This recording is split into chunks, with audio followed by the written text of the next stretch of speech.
सारा प्रणाम। मैं हूं उपेंद्र राय। हस्तक्षेप के स्पेशल एडिशन में आप सभी का स्वागत है। आज हम बात करने जा रहे हैं एक ऐसी शख्सियत से जो 3 बार झारखंड के मुख्यमंत्री रह चुके हैं और अब मोदी सरकार में केंद्रीय जनजातीय कार्य मंत्री हैं। जी हां, हम बात कर रहे हैं अर्जुन मुंडा जी की, जो झारखंड की राजनीति में अहम स्थान रखते हैं और बीजेपी के वरिष्ठ नेताओं में से एक हैं।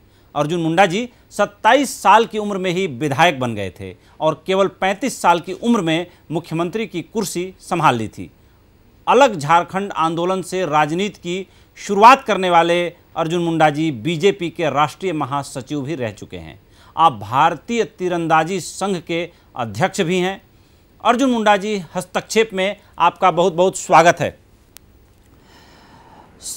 सिकल सेल बीमारी जनजातीय वर्ग में फैली हुई है और 86 बच्चों में से एक बच्चे को ये बीमारी पाई जाती है। विश्व सिकल सेल दिवस पर आपने इसके लिए एक पोर्टल की शुरुआत की। इस बीमारी से बचाव के लिए सरकार किस तरह से कदम उठा रही है और क्या कुछ आप कर रहे हैं?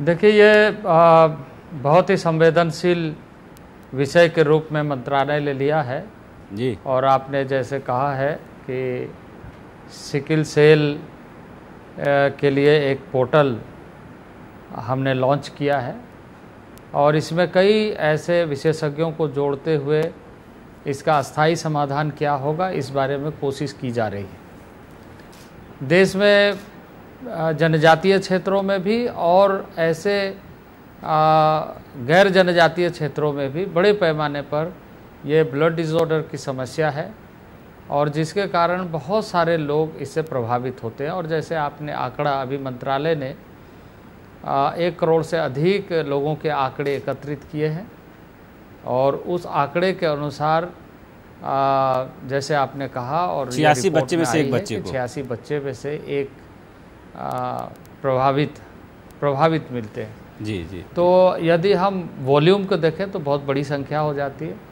तो इसका एक अस्थायी समाधान हम चाहते हैं कि एक प्री काउंसलिंग या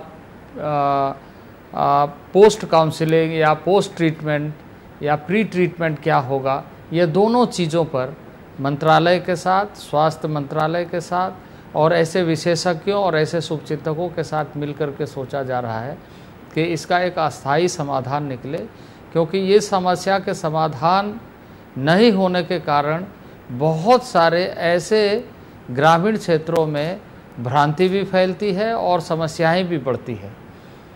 बिल्कुल। जब किसी पेशेंट के ऊपर में देखा जाता है कि उन्हें ब्लड डिसऑर्डर है तो उनके शरीर में जो प्रतिक्रिया होती है, उसके जो इम्यून सिस्टम होते हैं वो बड़ा वीक होता है और जिसके परिणाम स्वरूप वो किसी न किसी अन्य बीमारी से भी प्रभावित हो जाता है, ग्रसित हो जाता है। और एक तो ये हो गया, और दूसरा कि ग्रामीण क्षेत्रों में लोग जब ब्लड की कमी देखते हैं तो सीधे तरीके से ये सोचते हैं कि इसे किसी भूत प्रेत का प्रकोप लग गया है, भूत प्रेत के माध्यम से इनके ब्लड को चूसा जा रहा है। उसमें एक जॉन्डिस का लक्षण दिखाई देता है। तो ऐसे समय में लोग पूजा पाठ पर ज़्यादा विश्वास करते हैं, यानी अंधविश्वास की तरफ ज़्यादा बढ़ने लगते हैं। स्तर पर जो अंधविश्वास की तरफ ज़्यादा बढ़ते हैं जी। तो इसके समाधान के लिए मंत्रालय बहुत गंभीर है और इसका प्री ट्रीटमेंट क्या होगा, पोस्ट ट्रीटमेंट क्या होगा, और उसमें जैसे अभी हमारा जो पोर्टल लॉन्च के समय में CII के जो नेशनल प्रेसिडेंट हैं वो हमारे साथ में थे और फिक्की के जो नेशनल प्रेसिडेंट थे वो हमारे साथ में थे। इस तरीके से कई ऐसी संस्थाओं के साथ मिल कर के, और वो तो जो फिक्की के हमारे जो प्रेसिडेंट है वो तो हॉस्पिटल अपोलो, प्रीति रेड्डी जी अपोलो हॉस्पिटल की चेयरपर्सन भी हैं। बिल्कुल। तो आपका मंत्रालय डिजिटल जनजातीय कोष बनाने की योजना पर काम कर रहा है, इसके बारे में हमारे दर्शकों को बताएं, क्या है ये? देखिए, ये पहले क्या होता था कि हम राज्यों को लमसम अमाउंट देते थे कि आप एजुकेशन के लिए उन बच्चों को प्रेरित करिए जो ट्राइबल एरियाज़ में ट्राइबल बच्चे हैं और उनको अच्छा तालीम, अच्छी शिक्षा मिले, उसको इनकरेज किया जाए। वो छात्रवृत्ति के माध्यम से, स्टाइपेंड के माध्यम से हम प्रोत्साहित करते थे। अब हमने इसे डिजिटल प्लेटफॉर्म में ला करके लगभग 3000 करोड़ से अधिक राशि सभी राज्यों के लिए ऑनलाइन पोर्टल सिस्टम में लागू कर दिया है कि अब विद्यार्थी, चाहे वो प्री मैट्रिक हो या पोस्ट मैट्रिक हो या अदर टेक्निकल एजुकेशन हो या पीएचडी हो या अब्रॉड में कहीं भी, ओवरसीज़ में कहीं भी वो आगामी उच्च शिक्षा के लिए जाता हो, उनको सीधे डीबीटी के माध्यम से उनके अकाउंट में कैसे राशि पहुंचे। तो ये बड़ा डिजिटल फॉर्म हमारा तैयार हो गया। ये जो डिजिटल प्लेटफॉर्म है, इसके माध्यम से अब लोगों को कठिनाई नहीं होगी, ये हम इंश्योर करने जा रहे हैं। पहले जनजातीय कार्य मंत्रालय के लिए क्या बजट का प्रोविज़न होता था और प्रधानमंत्री एक कार्यकाल पूरा करके दूसरे कार्यकाल में अब प्रवेश कर चुके हैं प्रधानमंत्री मोदी, अब क्या स्थिति है मंत्रालय की और मंत्रालय को सशक्त बनाने के लिए मोदी सरकार कितना कुछ कर रही है इस समय? देखिए, मैं आपको बता दूं कि देश के प्रधानमंत्री इस समय बहुत संवेदनशील है ट्राइबल डेवलपमेंट और ट्राइबल एरिया डेवलपमेंट जी, और इसलिए उन्होंने एस्पिरेशनल डिस्ट्रिक्ट्स के रूप में वैसे सभी जिलों को सम्मिलित करते हुए प्रतिस्पर्धा प्रारंभ किया है कि सभी सेक्टर में कैसे इम्प्रूवमेंट हो, चाहे वो हेल्थ में हो, एजुकेशन में हो, रूरल डेवलपमेंट में हो, या वाटर एंड सैनिटेशन में हो, एग्रीकल्चर में हो, इरिगेशन में हो, यानी तमाम सेक्टोरल डेवलपमेंट को हम सही तरीके से मूल्यांकन करते हुए वैसे जिला के प्रशासनिक पदाधिकारियों को, जनप्रतिनिधियों को जोड़ करके उन्हें उत्साहित करें। तो इसका लगातार मॉनिटरिंग हो रहा है। तो एक तो ये है, दूसरा ये है कि हमारा मंत्रालय, आपको ध्यान में होगा कि लंबे अरसे के बाद में एक अलग मंत्रालय बना है जी। आदरणीय इस देश के नेता और लोकप्रिय प्रधानमंत्री रहे अटल बिहारी वाजपेयी जी ने इस मंत्रालय को अलग मंत्रालय का दर्जा दिया। इसके पहले यह मंत्रालय होम के अधीन होता था। तो यह अलग मंत्रालय बनने के बाद लगातार इसमें बजट में बढ़ोतरी हो रही है। नीड बेस्ड कैसे हम एनालिसिस करके प्रोजेक्ट्स को इम्प्लीमेंट कर सके। डिफरेंट मिनिस्ट्री के साथ में लगभग 43 ऐसे डिपार्टमेंट्स हैं जिसके साथ कोऑर्डिनेशन करके कौन डिपार्टमेंट किस तरीके से कार्य को और गति दे सकता है, उसके एक्सपेंडिचर में ट्राइबल फोकस हो, ये सारी चीज़ों को इंश्योर करने का काम प्रारंभ किया जा रहा है। हमारा विभाग का एक बजट है और हम 43 यानी 43 डिपार्टमेंट्स के बजट को हम कैसे खर्च कर रहे हैं उसका भी मूल्यांकन करते हुए गैप एनालिसिस करते हैं। इसका एक बड़ा काम है, इसमें और ज़्यादा भूमिका है और ज़्यादा सशक्त बनाने की आवश्यकता है और उस पर मंत्रालय काम कर रहा है कि आने वाले दिनों में हम सभी मंत्रालयों के साथ में जिसके लिए बजट बनता है उन तक योजनाएं कैसे पहुँचे। कई बार हम लोगों ने पिछले दिनों के, यदि हम बहुत सारे रिपोर्ट्स को देखते हैं तो हमें यह दिखाई देता है कि उनके नाम से बजट बना पर उनके लिए कुछ नहीं हुआ, उनके लिए कठिनाई हुई, उन तक नहीं पहुंची, उनको जानकारी भी नहीं मिली और बजट बना, बजट एक्सपेंडिचर हुआ, कैसे हुआ, क्या हुआ। अब हम लोग ये कोशिश कर रहे हैं कि योजनाओं को हम दो तरह से, एक तो प्रशासनिक स्तर पर, जनप्रतिनिधि स्तर पर और सोशल ऑडिट के आधार पर भी, यानी आउटकम बेस्ड प्रोग्राम को ज़्यादा से ज़्यादा इम्प्लीमेंट करके ऑनरशिप डेवलप करें ताकि वो उसका लाभ ले सके। बिल्कुल। आदिवासियों के कल्याण और उनके जीवन स्तर में सुधार के लिए पिछले 7 दशकों से तमाम योजनाएं लागू की गईं, फिर भी अपेक्षित सफलता नहीं मिल सकी है। इसके पीछे आप व्यक्तिगत रूप से क्या वजह मानते हैं? देखिए, वजहें बहुत है, लेकिन एक वजह जो मैं मानता हूँ वो ये है कि उन क्षेत्रों को समझने का प्रयत्न नहीं किया गया, नंबर एक। दूसरा, कि डेवलपमेंट के जो मॉडल है उसको सही तरीके से उनके साथ मिल करके, अब देखिए जैसे मैं झारखंड के परिप्रेक्ष्य में कहूँ, बिल्कुल, कि झारखंड में जब मैं मुख्यमंत्री था तो 30 साल बाद पंचायत का चुनाव कराया। अब 3 साल तक वहाँ स्थानीय स्तर पर उनकी भावनाओं के आधार पर कैसे कार्य और कार्य का योजना बने, इस पर कोई चर्चा ही नहीं हुई।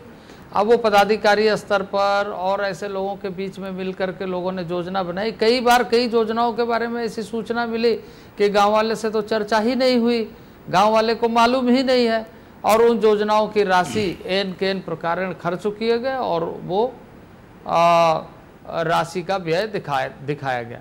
वैसा ही जनजातीय क्षेत्रों में चाहे वो हेल्थ सेक्टर हो चाहे एजुकेशन सेक्टर हो, आज भी भारी संख्या में शिक्षकों की कमी और जो पैरामेडिकल स्टाफ या डॉक्टर की बहुत बड़ी कमी है।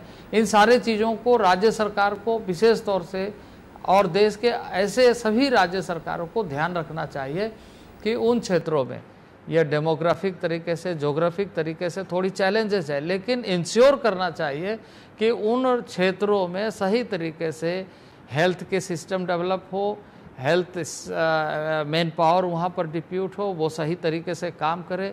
और एजुकेशन में आप देखेंगे यदि पिछले 25-30 साल में, 40 साल में या कहें आज़ादी के बाद, तो आपको दिखेगा कहीं भी उसके जो जैसे हम पर कैपिटा काउंट करते हैं कि हमारा इन्वेस्टमेंट क्या हो रहा है, पर कैपिटा इनकम क्या हो रहा है, तो जो एक मानक है कि इतने पर एक टीचर होना चाहिए, वैसे क्षेत्रों में कभी टीचर नहीं रहे, और टीचर यदि रहे भी तो वो डिपुटेशन के माध्यम से शहरी क्षेत्रों में अधिक रहे। इस बात का हम लोगों को, मैं जब मुख्यमंत्री था, मैं अधिकतर समय इन सारे चीज़ों को देखता था, सुधार करने की कोशिश, और इसलिए उस समय ये फैसला किया गया था कि टीचर को होम पंचायत में दिया जाए, होम पंचायत में दे करके। और इसमें एक बड़ी चीज़ आई कि होम पंचायत में जब हम टीचर को पोस्टिंग करने लगे तो पता चला कि उन पंचायतों में टीचर कभी बहाल ही नहीं हुए, उन क्षेत्रों की पात्रता कभी तय ही नहीं हो पाई, और बहुत सारे ऐसे क्षेत्रों में टीचर की कमी रही। तो ये जो कठिनाई है ये अनदेखी के कारण हुई है। इसको फोकस एरिया कॉन्स्टिट्यूशनली बताया गया, कॉन्स्टिट्यूशनली प्रोविज़न है, लेकिन प्रायोरिटी में जो गवर्नेंस में जो राज्यों के या केंद्र में जो लंबे अरसे तक शासन में रहे, उनको ध्यान रखना चाहिए कि शेड्यूल्ड एरिया एडमिनिस्ट्रेशन, जो ट्राइबल एडमिनिस्ट्रेशन कॉन्स्टिट्यूशन में रिफ्लेक्टेड है, उसके आधार पर हम चीज़ों को कैसे सतही तौर पर लाने का प्रयत्न करें। बहुत बेहतर आपने अंडरलाइन किया। आदिवासी बच्चों की शिक्षा एक बड़ा मुद्दा है, आप बोल भी रहे थे उस बारे में। इनकी शिक्षा के लिए किस तरह की योजनाएं फिलहाल चल रही हैं और आगे किस तरीके से उनको मुख्य धारा में लाने की योजना है? मैं समझता हूं कि देश के प्रधानमंत्री ने पहली बार ऐसी योजना बनाने के लिए और मंत्रालय को जिम्मेदारी दी है। अब हम प्रत्येक प्रखंड में, जो शेड्यूल्ड एरिया के प्रत्येक प्रखंड है जहां 20,000 से अधिक आबादी या 50% से अधिक आबादी है, फर्स्ट फेज़ में हम लगभग 461 एकलव्य मॉडल स्कूल इस 3 वर्षों में खोलने का कार्यक्रम को एक अभियान के तहत लिए हैं, और उसका काम प्रारंभ कर दिया गया है। और उसमें रेसिडेंशियल फैसिलिटी होगा, और उसमें नवोदय की तरह जितने भी खेल के हों, यानी बहुआयामी व्यक्तित्व के दृष्टि से जितनी भी आवश्यकता है उन सारी चीज़ों को, सुविधाओं को पहुंचाने का, और उस तरह के स्कूल का प्रबंधन अच्छे ढंग से हो। हमारे मंत्रालय ने एक मिशन एकलव्य मॉडल स्कूल के लिए बनाया है, और उसमें प्रधानमंत्री ने उसकी सहमति दी है, और मैं समझता हूं कि एक अभूतपूर्व सफलता अगले 3 वर्षों के बाद दिखाई देगा, जब हर प्रखंड में हमें एक विद्यालय जिसको हम मॉडल स्कूल के रूप में, रेसिडेंशियल मॉडल स्कूल के रूप में देखेंगे, और उसमें बच्चे आएंगे। बिल्कुल। तो इससे एक होगा कि हम जो गैप्स है, जो बाहर पढ़ा नहीं सकते, उनके लिए वहीं स्थानीय स्तर पर एक अच्छा विद्यालय, अच्छा प्रबंधन उनके सामने विकल्प के रूप में होगा। अदर जो शिक्षा विभाग के जो स्कूल्स है या और भी बहुत सारे आश्रम विद्यालय है वो है, लेकिन इसके अलावा ये सारे विद्यालय अभी खोले जा रहे हैं। आदिवासी क्षेत्रों में कला संस्कृति समृद्ध है, लेकिन जागरूकता का अभाव और सही मंच न मिलने के कारण उनकी कला आगे नहीं बढ़ पाती है। इसके लिए मंत्रालय किस तरह के प्रयास कर रहा है ताकि उनको भी मुख्य धारा में लाया जा सके, उनके काम को प्रोत्साहन मिल सके और लोग देख सकें कि सही अर्थों में जो हुनर है वो अंतिम आदमी के पास भी है, जो जंगलों में भी रहता है, जो वंचित जगहों पर रहता है?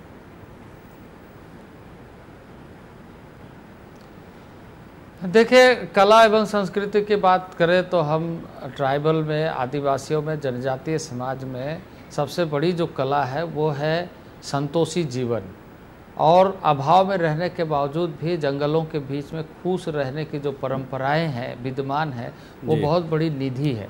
उन्हें उस तरीके से प्लेटफॉर्म नहीं मिल रहा, और अभी जो एक आपाधापी चली है जिसके वजह से उस पर थोड़ा सा उसके सांस्कृतिक विरासत पर भी किसी न किसी रूप में प्रहार हो रहा है, तो यह हमारे लिए चिंतनीय विषय है।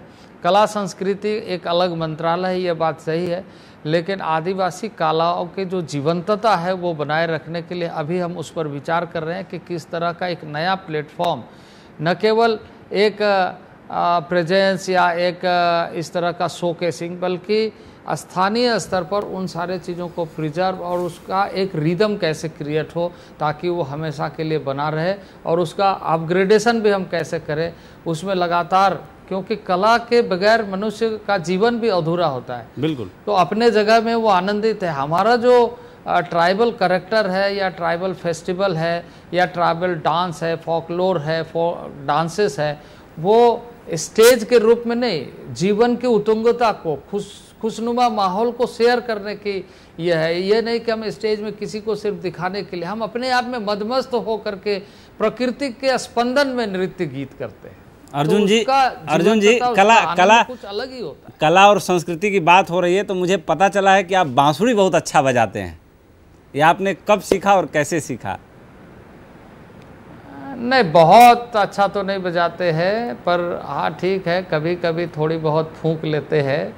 और चूँकि हमारा गांव अब तो थोड़ा सा शहरी क्षेत्र के जैसे हो गया है, थोड़ा सा कस्बा नुमा हो गया है। पहले तो गांव थे, जंगल थे, तो बचपन में हम लोग खुद ही बांसुरी बना लेते थे और उसी में फूंकते रहते थे। तो उस तरह के कुछ कुछ जो गांव के जो संगीत है, पेड़ के नीचे बजाने का या गांव में आपस में आनंद उत्सव मनाने का, तो उस तरीके से थोड़ी बहुत, ऐसा मैं प्रोफेशनल नहीं हूँ और ना ही मैं कोई तालीम लिया है। बिल्कुल, तालीम लेने वाले अक्सर फेल हो जाते हैं, जाहिर सी बात है। और आप गज़ल भी अच्छा गाते हैं। अभी मेरे एक साथी ने मेरे कान में बोला कि सर वो गज़ल भी बहुत अच्छा गाते हैं, ज़रा उनसे पूछिए। तो मैंने कहा कि रुको पूछ ही लेता हूँ कि आप गज़ल भी बहुत अच्छा गाते हैं, बांसुरी भी अच्छा बजाते हैं। देखिए जनजातीय जीवन ही बहुत वाइब्रेशन यानी स्पंदन वाला होता है। तो एक जनजातीय परिवार में जन्म लेने का एक अपनी विशेषता मैं मानता हूँ।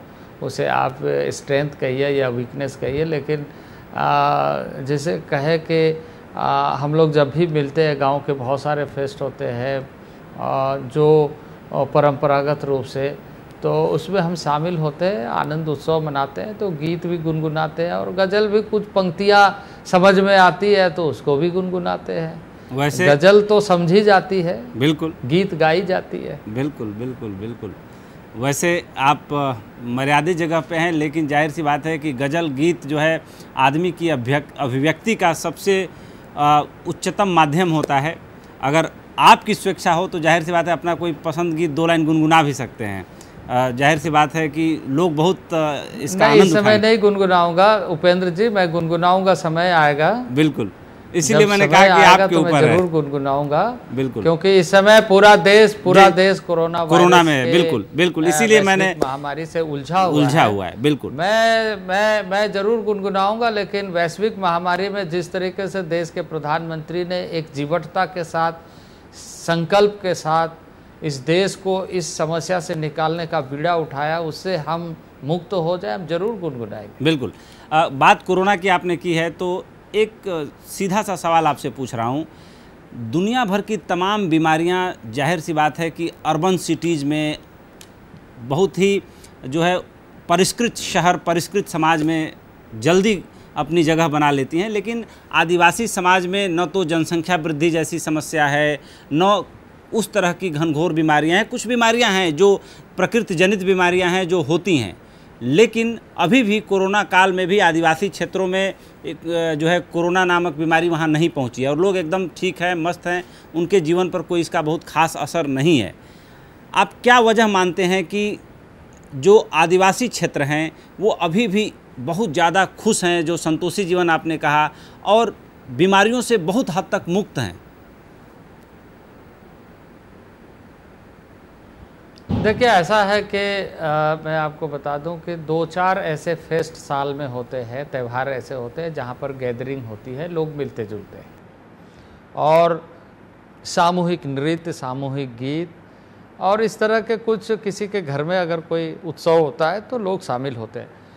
लेकिन परंपरागत दृष्टि से आप देखेंगे जहाँ भी असेंबल होते हैं वहाँ भी अगर कोई ऐसा किसी के घर में भी होता है तो लोग दूर दूर अपना स्थान बना कर, उन्हें चेयर कुर्सी की आवश्यकता नहीं होती, वो दूर दूर अपना स्थान बना करके स्वयं जगह बना लेंगे, बैठ जाएंगे। और किसी भी गांव में आप जब देखिएगा कोई गांव के जो ट्रेडिशनल हेडमैन होते हैं जब बुलाते हैं तो वो सबके लिए एक खटिया नहीं रखते हैं, सब एक पत्थर होता है उसके ऊपर बैठ जाते हैं, जो जगह मिला वहाँ बैठ गए और सोशल डिस्टेंसिंग उसका मेंटेन है। फिर ट्राइबल क्यों कहा जाता है? ट्राइबल बाई कैरेक्टर है, बाई चरित्र है। और चरित्र क्या है कि हम कोई भी बात को तुरंत में रिएक्शनरी वे में नहीं लेते, हम धीरे से बात करते हैं और कई बार पूछने के बाद बोलते हैं कि हाँ ये ठीक है या ठीक नहीं है। बहुत ज़्यादा इस तरीके से एग्रेसिव होकर के बात करना पसंद नहीं है। और एक चीज़ है कि यदि हमने एक बार कह दिया और आपने उस काम को, उस बात को नज़रअंदाज किया तो दोबारा कहने की इच्छा भी नहीं होती है, चलिए नहीं सुना तो नहीं सुना, अब वो अपने घर लौट गए। तो बैठकों में ये सारी चीज़ें होती है। तो सोशल डिस्टेंसिंग एक परंपरा है हमारी, बिल्कुल। तो उस परंपरा के अधीन मैं तो यही आह्वान करूँगा कि आज ये हमें एक लेसन मिला है, हम बैक टू नेचर, हमारी जो जंगल की जो ताकत है उस ताकत को पहचाने। आज जो इम्यून सिस्टम बढ़ाने की हम कोशिश कर रहे हैं वो तो वनौषधि में है, जड़ी बूटियों में है, आयुर्वेद में है, परंपरागत व्यवस्था में है। तो उन सारे चीज़ों को हमें ताकत के रूप में देखना चाहिए। हमारी पूंजी नष्ट ना हो इसकी चिंता करते हुए अर्बन पॉपुलेशन को, इंटेलेक्चुअल पॉपुलेशन को और वैसे लोगों को जो बहुत ज़्यादा तेज़ी से भाग रहे थे, आज देखिए दुनिया का सारा रास्ता बंद हो रहा है। अब फ्लाइट, इंटरनेशनल फ्लाइट बंद है, ट्रेन बहुत कम चल रहे हैं, डोमेस्टिक फ्लाइट, बहुत सारे लोग सफ़र करने में भी हिचकिचा रहे हैं और कम भी चल रहा है। तो ये क्या है? ये एक रुकावट जो पैदा हुई है, ये एक संकेत है इस बात का कि हम भागे जरूर मंजिल को प्राप्त करने के लिए, लेकिन ऐसा भागदौड़ न मचाए जिससे कि अव्यवस्था और इस तरह की बीमारियों के प्रकोप में पूरा देश उलझ जाए। बहुत सही जवाब दिया आपने। आपका मानना है कि कोरोना महामारी को लेकर के झारखंड सरकार संवेदनशील नहीं है और सस्ती लोकप्रियता हासिल करना चाहती है। आपकी नज़र में क्या स्थिति है इस समय राज्य की? देखिए, इस समय कोरोना वायरस से पूरा देश लड़ रहा है जी, और देश के प्रधानमंत्री उसका नेतृत्व कर रहे हैं और लगातार हम सबका कोशिश है कि इससे हम मुक्त हों। और जिस तरीके से इसमें हमने स्टेप्स लिए और जिस तरीके से संख्याओं में गुणात्मक सुधार हो रहा है, जो पॉजिटिव केसेस है वो नेगेटिव होते चले जा रहे हैं, जो परसेंटेज बढ़ रहा है, ये हमारे लिए अच्छा संकेत है। तो हम इस समय बहुत ज़्यादा आलोचना नहीं करेंगे, लेकिन हाँ ये बात सही है कि कुछ चीज़ों में राज्य सरकार को और संवेदनशील होने की आवश्यकता है और ध्यान रखने की आवश्यकता है कि इस तरह की चीज़ों में सतर्कता ही हमारी सबसे बड़ी दवा है। बहुत सारे जगहों में बहुत तरह की सूचनाएं और ख़ासकर इस समय जो डिजास्टर मैनेजमेंट के जो प्रोटोकॉल है, उस प्रोटोकॉल के आधार पर एक गरीब आदमी तक पहुंचाने के जो एक महती जिम्मेदारी है, उसमें कोई चूक नहीं होना चाहिए। मैं आलोचनात्मक ढंग से नहीं कहूँगा, पर यह ज़रूर कहूँगा कि जैसे भारत सरकार ने एक सबसे बड़ा गरीब कल्याण योजना बनाया, गरीब कल्याण योजना के माध्यम से ये सुनिश्चित करने के लिए कहा कि राज्यों को, राज्य के अधीन रहने वाले जितने नागरिक हैं, कोई भूखा न रहे, किसी को किसी तरह का कठिनाई नहीं हो और सभी जो गोडाउन है FCI के, उन सारे गोडाउन में भरपूर मात्रा में अनाज उपलब्ध कराया गया, दाल उपलब्ध कराया गया, चना उपलब्ध कराया गया, तेल उपलब्ध कराया गया, तो उसको सही ढंग से लोगों तक पहुँचे। मुझे कुछ जगहों में ये सूचना मिले कि वो बहुत सारे राशन स्टोर वाले इसमें मालामाल हो रहे हैं। ये क्या बात है? ये राज्य सरकार को जांच कराना चाहिए और देखना चाहिए कि डिजास्टर मैनेजमेंट में यदि किसी पदाधिकारी स्तर पर किसी तरह का अनियमितता बरती जा रहा है, उसको बहुत गंभीरता से लेना चाहिए। और यदि इस तरह के आवंटन के जो राशन है उसको यदि कोई ये जो राशन स्टोर चलाने वाले लोग हैं वितरित करने में अगर कोताही बरत रहे और वो कहीं दूसरे जगह माल भेज रहे, मुझे ऐसा सूचना मिला कि बहुत सारे सामग्री खुले मार्केट में पीछे से जा रहा है, गरीबों का अनाज। तो ये सारी चीज़ें उसे देखने की ज़रूरत है। मैं आरोप प्रत्यारोप पर जाना नहीं चाहता हूं, क्योंकि इस समय डिजास्टर मैनेजमेंट हम सबको मिल करके करना है। बिल्कुल। हमने ये कहा है कि यदि हमारे मंत्रालय से आपको उस तरह के कोई भी विशेष आवश्यकता होगी तो आप मुझे भी जानकारी दें, पर राज्य सरकार का कोई प्रस्ताव अभी तक हमें प्राप्त नहीं हुआ है। बिल्कुल। महामारी में बड़े पैमाने पर प्रवासी मजदूरों की घर वापसी हुई है, जिसमें आदिवासी भी शामिल हैं। इनके रोजगार और पुनर्वास को लेकर के कोई योजना तैयार की गई है या कोई इस तरह की प्लानिंग है कि उनको अगर दोबारा शहर न जाना पड़े तो क्या किया जाए उनके लिए? देखिए, हमारा मंत्रालय जो हमारे निचले स्तर पर सीधे तरीके से जिम्मेदार है शेड्यूल्ड एरिया एडमिनिस्ट्रेशन के लिए, वो ITDA, integrated tribal development agency, तो वो जो देश भर में ITDA काम कर रहा है उसके माध्यम से हम इन सारे चीज़ों को जिला स्तर पर जिला पदाधिकारियों से मिल करके डेटा बनाने के लिए हमने कहा है कि ट्राइबल माइग्रेंट्स कितने हैं और किस कैटेगरी के हैं, उन सारे चीज़ों पर काम करें ताकि हम एक डेटाबेस बनाएं।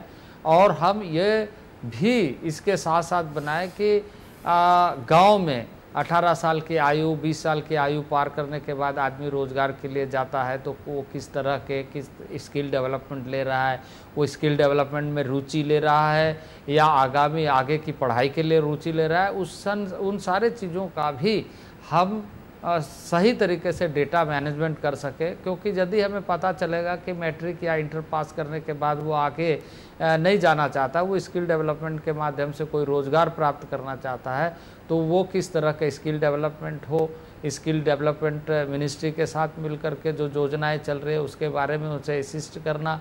इसके साथ साथ ही यह सुनिश्चित करना कि हमारे मंत्रालय के अधीन जो डेटा होगा उस डेटा के माध्यम से उसके प्रोग्राम को सही तरीके से इम्प्लीमेंट करने के लिए उन गतिविधियों को सही तरीके से चित्रण करना और मैपिंग करना, और इस काम को हमने गंभीरता से लिया है। क्योंकि ये एक बड़ा ये है कि जहाँ पर ट्राइबल एरिया में यदि बल्क प्रोडक्शन की आवश्यकता और मैन पावर है तो उसको हम कैसे करके सिंक्रोनाइज करें कि मैन पावर और उस एरिया में प्रोजेक्ट किस तरह का हो और वहाँ से प्रोडक्शन को हम कैसे आगे बढ़ाएं और मार्केट लिंकेज, मार्केट चैनलाइज कैसे करें, हमारा जो मार्केट चेन है वो सही तरीके से खड़ा हो जाए, और डिफरेंट डिपार्टमेंट के जो रोल्स हैं उसको भी हम उसके साथ कंडक्ट करें और सब मिल करके इसको एक मैपिंग सही ढंग से करते हुए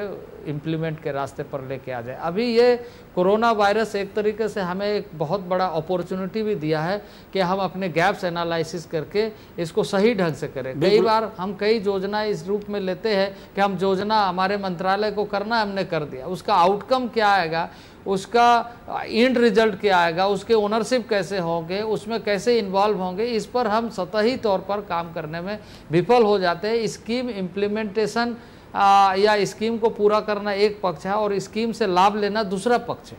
बिल्कुल, स्किल मैपिंग जाहिर सी बात है ये बहुत ही महत्वपूर्ण विषय बन गया है और पूरे देश भर में जो इंडेक्सिंग हो रही है, जो एक डेटा क्रिएट हो रहा है, जाहिर सी बात है कि आत्मनिर्भर भारत अभियान के लिए ये बहुत महत्वपूर्ण डेटा होगा।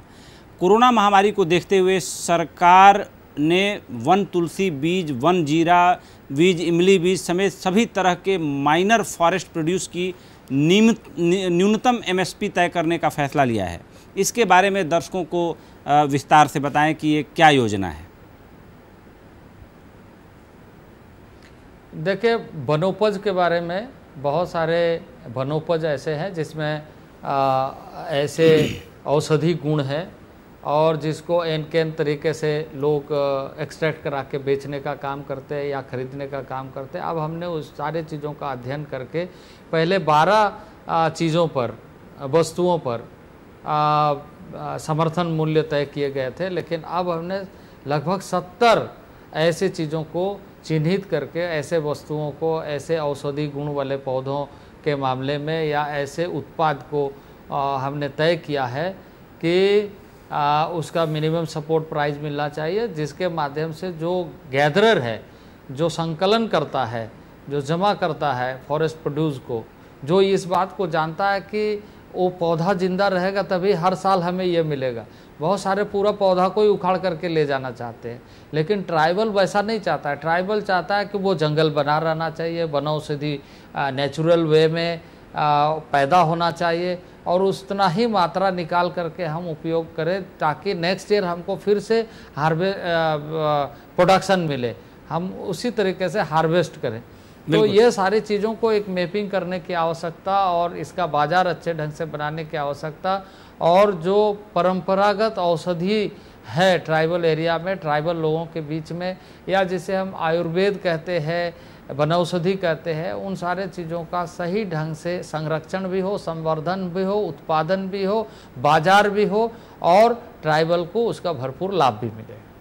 अर्जुन जी, आमतौर पर चूँकि झारखंड जैसे राज्य के 3 बार आप मुख्यमंत्री रहे हैं, आपने बहुत करीब से इस चीज़ को देखा है कि जाहिर सी बात है, जो नक्सली घटनाएं होती हैं, जो नक्सली पनपते हैं या जो आश्रय लेते हैं, शरण लेते हैं, वो ख़ास तौर से उन एरियाज़ में जहाँ पे आदिवासी लोग रहते हैं, जनजातीय लोग रहते हैं, वहाँ बहुत जल्दी वो अपना आधार और बेस बना लेते हैं और जाहिर सी बात है कि वहाँ के लोगों को भी मुख्य धारा में जुड़ने से गुमराह करते हैं और उनकी एक अलग मांग होती है कि भाई नेचुरल रिसोर्सेज का दोहन किया गया, जहाँ से दोहन किया गया वहाँ को उसकी सही कीमत या उसका सही हिस्सा या फल उस एरिया में रहने वाले लोगों को नहीं दिया गया।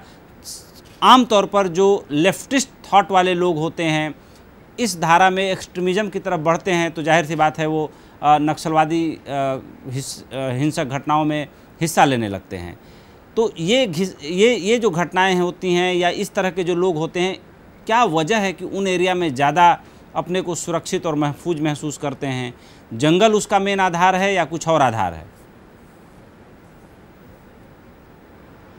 देखिए, मैं आपको बता दूं कि अभी गृह मंत्रालय ने एक बहुत ही महत्वपूर्ण बैठक आयोजित किया था जी लॉकडाउन के पहले, और जिसमें इस बात पर बल दिया गया था कि जो ट्राइबल राइट्स है, ट्राइबल के एरिया में डेवलपमेंट प्रोग्राम्स है, उन प्रोग्राम को किस ढंग से हम जल्दी से जल्दी और उनके राइट्स को प्रोटेक्ट करें। जी सवाल यह है कि सरकारें इस मामले में पहले चिंता करने में विफल रही है और जिसके कारण लोगों को, देखिए, हवा अपना जगह बना लेता है। बिल्कुल, हवा किसी का प्रतीक्षा नहीं करता है कि वो वैक्यूम रहेगा तो वहाँ जाके हवा घुस जाए। तो इस तरीके से एक डेमोक्रेटिक सिस्टम का जो इम्प्लीमेंटेशन पार्ट है यदि वीक होगा तो दूसरा जो अपने स्वार्थ सिद्धि के लिए और अपने एजेंडा पर काम कर रहा है उसको प्रचार प्रसार करने का और उसको इस्तेमाल करने का मौका मिलेगा। यही चीज़ें हुई है पिछले 6-7 दशकों में, और जिसके कारण इसको लोगों ने आधार बना करके एक सहज सरल जनजाति समाज को बहुत हद तक उलझाने का काम किया। अब हमारी ये जिम्मेदारी है कि हम उन सारे चीज़ों को लेकर के, उन भ्रांतियों को लेकर के और उसके जो संवैधानिक अधिकारों को लेकर जिस तरीके से इस समय देश के प्रधानमंत्री नरेंद्र भाई मोदी और गृह मंत्री अमित शाह कोशिश कर रहे हैं और कि हम उस लक्ष्य को पूरा करें कि उनके जो कॉन्स्टिट्यूशनल राइट्स है, जैसे आप देखिए अभी फॉरेस्ट राइट्स एक्ट है, फॉरेस्ट राइट एक्ट 1996 के आसपास में, 97 के आसपास में बनी है, हुई है, यानी पेशा एक्ट। उसके बाद हमारा ये फॉरेस्ट राइट एक्ट आया। दोनों एक्ट का उद्देश्य क्या था कि उसके ऑनरशिप को सही ढंग से और उनके अनुसार थोपे गए विकास नहीं बल्कि स्वतः उनकी आवश्यकता के अनुसार नीड बेस्ड तरीके से हम चीज़ों को कैसे एड्रेस कर सकें। तो इन सारे चीज़ों पर काम करने का जो सतही जिम्मेदारी है, उन जिम्मेदारी को हम कैसे जल्दी से जल्दी पूरा कर सके। अब जैसे मैंने बताया कि 30 साल तक पंचायत चुनाव ही नहीं हुए तो पेशा का क्या होगा। तो पेशा एक कानून बन करके रह गया, संवैधानिक संशोधन हुआ। तो हमने इन सारे चीज़ों को लागू करने के लिए मुख्यमंत्रित्व काल में प्रारंभ किया। इसके साथ साथ ही अभी हम इस मंत्रालय को देख रहे हैं, तो इस मंत्रालय के माध्यम से फॉरेस्ट राइट एक्ट, मैंने फॉरेस्ट राइट एक्ट के बारे में जितनी भी भ्रांति है उसको दूर करने का कोशिश किया है, और कोशिश किया है कि जो फॉरेस्ट राइट, फॉरेस्ट का जो राइट है, उस राइट में ट्राइबल का जो राइट्स है कि जंगल देश का है, जंगल हमारी संपदा है, उस संपदा को बरकरार रखते हुए हम जनजातीय क्षेत्रों में रहने वाले लोगों के जीवन पद्धति को किसी भी तरीके से हस्तक्षेप न करें और किसी भी तरीके से प्रभावित नहीं करें, बल्कि उसके साथ सहचर तरीके से प्राकृतिक जीवन, प्राकृतिक संपदा के साथ हम अनुनाश्रय संबंध जो है उसको बरकरार रख सके। तो फॉरेस्ट राइट एक्ट के ऊपर में हमारा पूरा जोर है कि उसको हम सही ढंग से ये करें, क्योंकि अभी बहुत तेज़ी के साथ खनिज और पदार्थ होने के कारण उन सारे क्षेत्रों में पोल्यूशन की बहुत सारी विषय उभर रहे हैं, बहुत तरह के सवाल खड़े हो रहे हैं, जहाँ आदिवासी समाज भी चिंतित है और बहुत सारे पर्यावरणविद भी चिंतित है। तो हम चाहते हैं कि इसका इकोलॉजिकल बैलेंस बने, इसका एक अस्थाई समाधान उस तरीके से हो जिससे कि हम ये सुनिश्चित कर सके। देखिए, सारी चीज़ें प्रकृति के साथ जुड़ा हुआ है, हमारा जीवन भी प्रकृति के साथ जुड़ा हुआ है। प्रकृति जो चीज़ें हमें देती है उसी से हमारा जीवन आयु बढ़ती है। प्रकृति को काट छांट करके, समाप्त करके यदि हम अपना जीवन को बचाना चाहें तो नहीं हो सकता है, तो वो एक कठिनाई पैदा करेगा। बिल्कुल, पूरे विश्व के लिए, पूरे वायुमंडल के लिए, पूरे पृथ्वी के लिए संकट होगा। बिल्कुल। महामारी में डिजिटल तकनीक का सहारा लिया जा रहा है, वन उपज को ऑनलाइन बाजार मिल सके, इसको लेकर के आपका मंत्रालय किस तरह की तैयारी कर रहा है या कर चुका है? अभी कोशिशें जारी है। ट्राइफेड के माध्यम से हमने एक बहुत बड़ा मार्केट चेन तैयार करने की कोशिश की है, जिसके माध्यम से बहुत सारे पार्टनर्स को अभी हमने कई और लोगों को जोड़ने का काम किया है जी। और उसमें जो इंटरनेशनल लेवल में हमारे प्रोडक्ट, क्योंकि वनोपज के साथ साथ बहुत सारे गाँव की ऐसे काश्तकारी है, दस्तकारी है, जिसको अंतर्राष्ट्रीय बाजार भी मिल सकता है और ढूंढता भी है लोग। बहुत सारे ऐसे लोग हैं जो देखते हैं कि एथनिक और एथनिक प्रोडक्ट क्या है, एंटिक्विटी क्या है, के साथ जुड़ा हुआ विषय क्या है।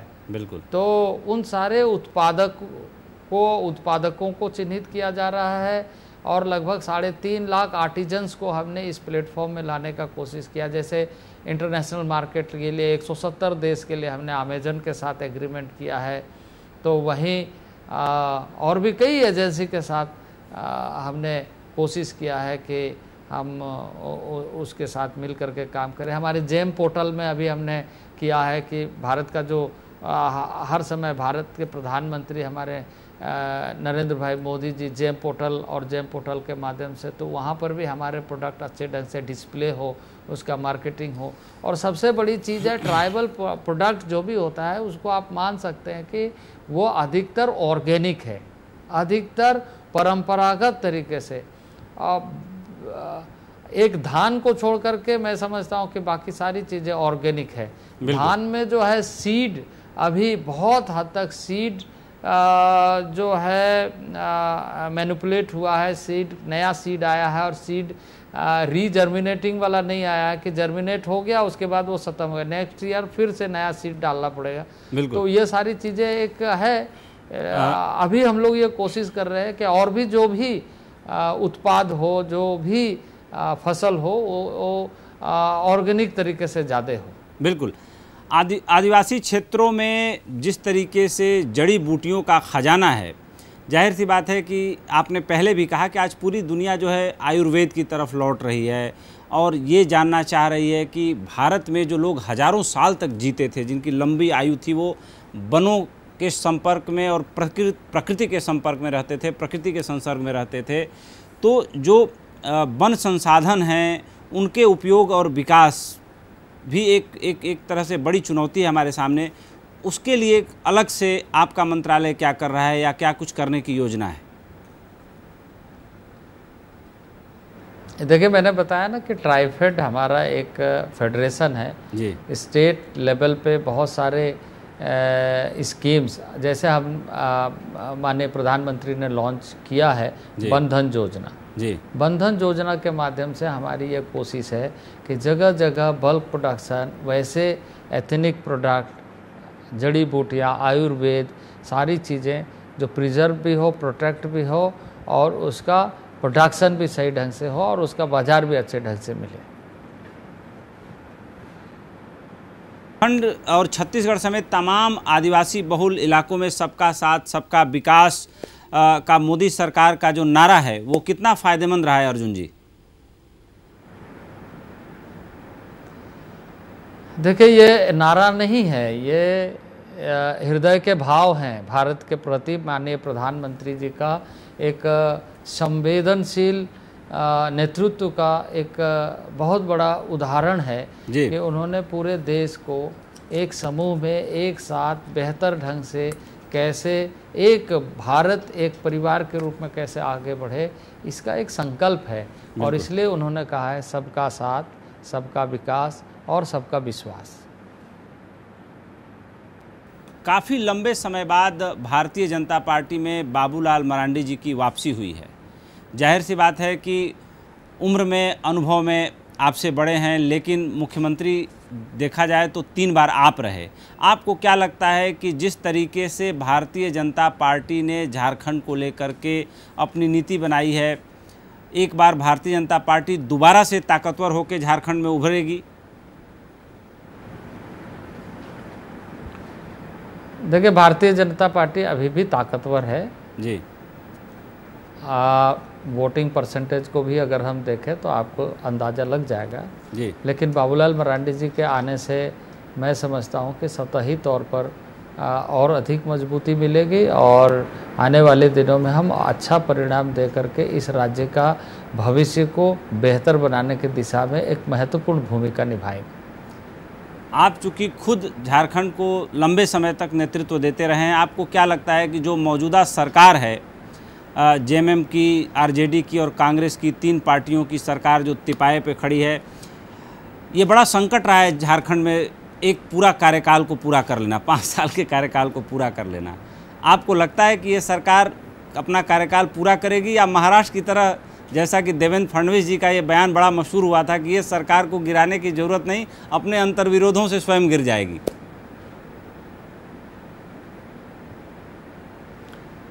देखिए, मैं तो बहुत ज़्यादा इस तरह की बातों पर टिप्पणी नहीं करता हूँ, पर जिस तरह के बयानों को मैं देख रहा हूँ, जिस तरह की बातों को मैं देख रहा हूँ, उससे स्वतः जनता अंदाज़ा लगा सकती है।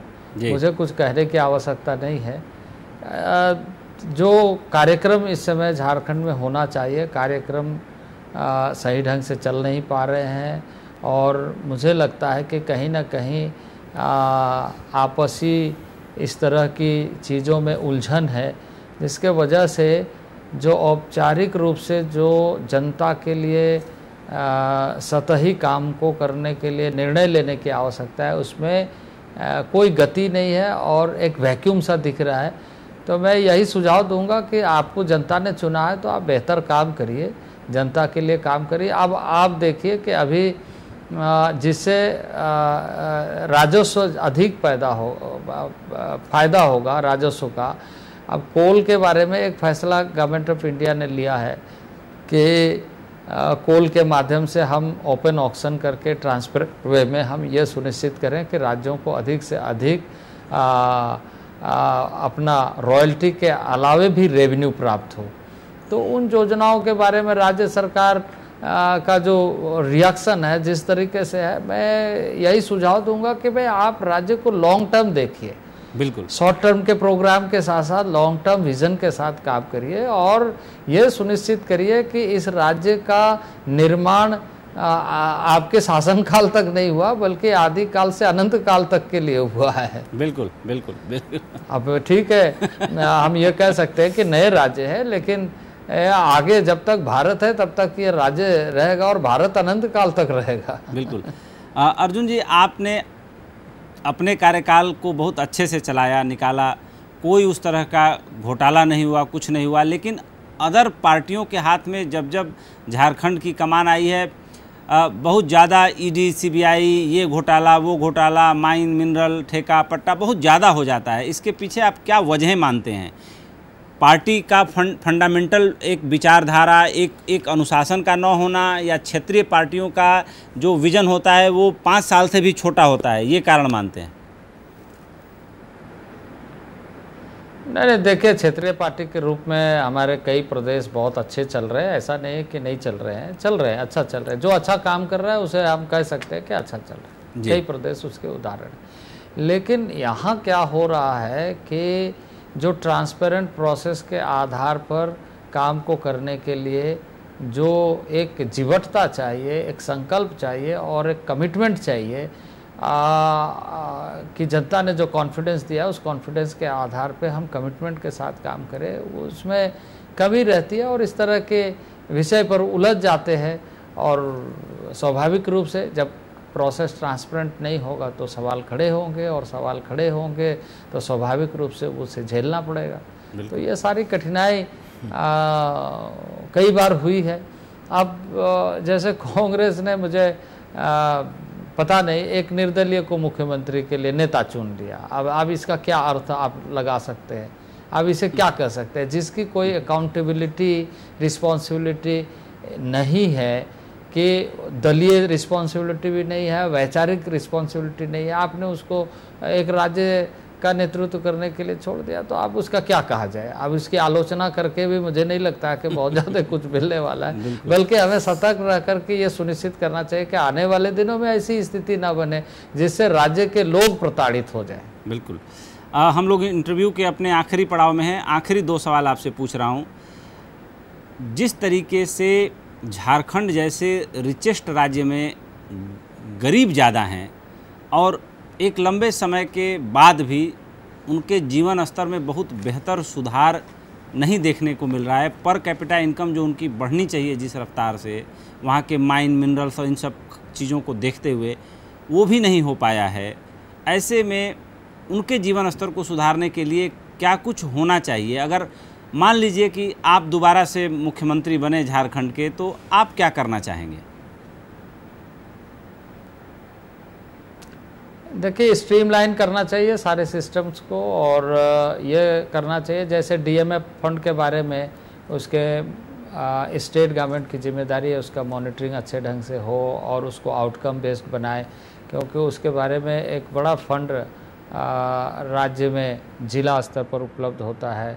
इसी ढंग से जो कार्य योजना है पूरे विज़न के साथ बनाना चाहिए, ट्रांसपेरेंट प्रोसेस में होना चाहिए, और लॉन्ग टर्म जैसे जिसमें रेवेन्यू का एक तरीके से पर कैपिटा इन्वेस्टमेंट अच्छे ढंग से हो, क्योंकि पर कैपिटा इनकम काउंट करते हैं। बिल्कुल। जैसे हमारा राज्य की जो आबादी है उसके अनुसार जो पूरे भारतवर्ष में या जो नेशनल जीडीपी में हो या स्टेट जीडीपी में हम काउंट करते हैं कि हमारा ये पर कैपिटा इनकम है। तो पर कैपिटा इन्वेस्टमेंट एक्चुअल में उसके पास कितना हो रहा है, कैसे हो रहा है, डिफरेंट जो सेक्टोरल डेवलपमेंट है उसके लिए कैसे हो रहा है, उसको सही मॉनिटरिंग की आवश्यकता है। नहीं तो रिसोर्स कर्स होता है, उसके पास रिसोर्स होने के बावजूद भी वो देखते रहता है टुकुर टुकुर कि हाँ यहाँ पर रिसोर्स है, यहाँ से निकाले गए, बेच दिए गए, ख़त्म हो गया।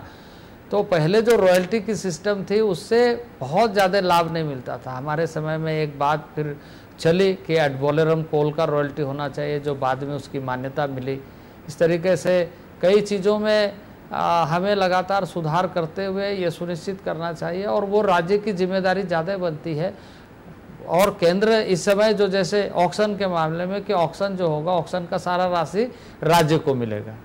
अब यह राशि राज्य को अधिक से मिले, जल्दी मिले, और उसका एक्चुअल प्लान हो, ये सारी चीज़ें राज्य को बेहतर तरीके से एक टीम वर्क के साथ, फ्रेमवर्क के साथ, लॉन्ग टर्म विजन के साथ करना चाहिए। और यह काम तभी संभव होगा जब डेडिकेटेड वे में टीम को बनाने में और टीम से काम लेने में हम रुचि लेंगे। बिल्कुल। आखिरी सवाल अर्जुन जी, आपने वाजपेयी जी का भी कार्यकाल देखा, आपने जो है 10 साल यूपीए का भी शासन देखा, अब प्रधानमंत्री मोदी अपने दूसरे कार्यकाल को लीड कर रहे हैं। प्रधानमंत्री मोदी दुनिया के सबसे शीर्षस्थ पॉपुलर नेता घोषित हुए हैं। करीब करीब दुनिया की 6 बड़ी एजेंसियों ने उनके बारे में समय समय पर अपनी रेटिंग्स और रैंकिंग दी है। आप प्रधानमंत्री के अंदर क्या विशेष पाते हैं, क्या उनके अंदर ऐसी खूबी देखते हैं जो भारत जैसे देश का नेतृत्व सफलतापूर्वक करते हुए वो विश्व में भी अपनी ख्याति अच्छी तरीके से फैला रहे हैं? देखिए, सबसे पहले तो मैं देखता हूँ कि वैसे सारे प्रधानमंत्री ने अपने अपने स्तर पर काम किया है, ऐसा नहीं कि काम नहीं किया है, काम किया है, लेकिन इसमें जो मैं गुणात्मक रूप से देखता हूँ कि नेशन फर्स्ट और अपने ऊपर में एक कॉन्फिडेंस और गर्व होना कि भारत साधारण नहीं है। भारत की 130 करोड़ जनता एक ताकत है और उस पूंजी को हम सही तरीके से अपने देश के हित में पूंजी निवेश करेंगे। जो हमारी मानव पूंजी है वो देश के लिए, और इसलिए आप देखेंगे कि कई बार हम मानव प्रबंधन पर ज़्यादा जोर लगा रहे हैं, स्किल डेवलपमेंट पर ज़्यादा जोर लगा रहे हैं, इनोवेशन पर ज़्यादा जोर लगा रहे हैं, और ये कोशिश कर रहे हैं कि हमारा जो एक्चुअल जो ताकत है वो उभर करके सामने आना चाहिए। ये हमारा वीकनेस नहीं है कि पॉपुलेशन बहुत अधिक है, हमारा स्ट्रेंथ है कि पॉपुलेशन बहुत अधिक है। इस बात को समझने का बहुत समय में हम लोगों ने इस बात के साथ सोचने का काम किया कि इतनी अधिक पॉपुलेशन है, इस पॉपुलेशन को मैनेज करना बहुत कठिन है, लेकिन देश के प्रधानमंत्री ने कहा कि देश एक परिवार है, 131 करोड़ जनता के लिए हमें योजना बनाना है, 131 करोड़ जनता को साथ लेकर चलना है, और 131 करोड़ की जो ताकत है वो ताकत दुनिया में बताना भी है कि हम कमज़ोर नहीं है, हमारे पास ताकत है। हम इनोवेटिव रोल प्ले करके हम अपने देश को भी और दुनिया को भी बता सकते हैं कि हमारे जो भविष्य के लक्ष्य हैं हम उसे पूरा कर सकते हैं। एक कमिटमेंट के साथ, इस राष्ट्रभक्ति के साथ, एक राष्ट्रीय विचार के साथ जो कुंद हो रही थी, उस राष्ट्रीय विचार को उन्होंने प्रमुखता के साथ, और वैसे इशूज को, सबसे बड़ी चीज़ है कि देश के प्रधानमंत्री ढकने का नहीं, उसे सार्वजनिक करके उसका समाधान कैसे हो इसका रास्ता ढूंढने का काम किया। यानी रिस्क मैनेजमेंट की जो कैपेसिटी है अभूतपूर्व है माननीय प्रधानमंत्री जी का। बिल्कुल, बहुत बढ़िया से आपने रेखांकित किया। एक आखिरी सवाल, आत्मनिर्भर भारत अभियान प्रधानमंत्री जी ने एक दर्शन के साथ, एक विचार के साथ घोषित किया है। आपका क्या मानना है कि आत्मनिर्भर भारत अभियान आपदा को अवसर में बदलने में सफल रहेगा? देखिए, मैं आपको बता दूं कि बहुत सारे इनोवेशन जो हुए हैं दुनिया में वो आवश्यकता और चैलेंजेस के आधार पे हुई है, और मैं समझता हूं कि यह आपदा, यह चैलेंज हमारे इनोवेशन का नया रास्ता खोलेगा। बिल्कुल, और इसलिए ये एक अवसर है, और आत्मनिर्भर भारत के माध्यम से हम उस इनोवेशन को आगे बढ़ा सकते हैं, हम अपनी क्षमता का विकास कर सकते हैं, और एक आम नागरिक अपने कमिटमेंट के साथ अपने परिवार को खुशहाल रखने के लिए, और देश एक परिवार है ये सोच करके अपना कंट्रीब्यूशन करने के लिए एक महत्वपूर्ण भूमिका निभाएगा। ऐसा विश्वास के साथ आत्मनिर्भर भारत का एक संकल्प, और जिसके माध्यम से इस विषम परिस्थिति में लगभग 20 लाख करोड़ का पैकेज बना करके सभी सेक्टर को एड्रेस करने का और सभी को जोड़ने का प्रयत्न किया गया है।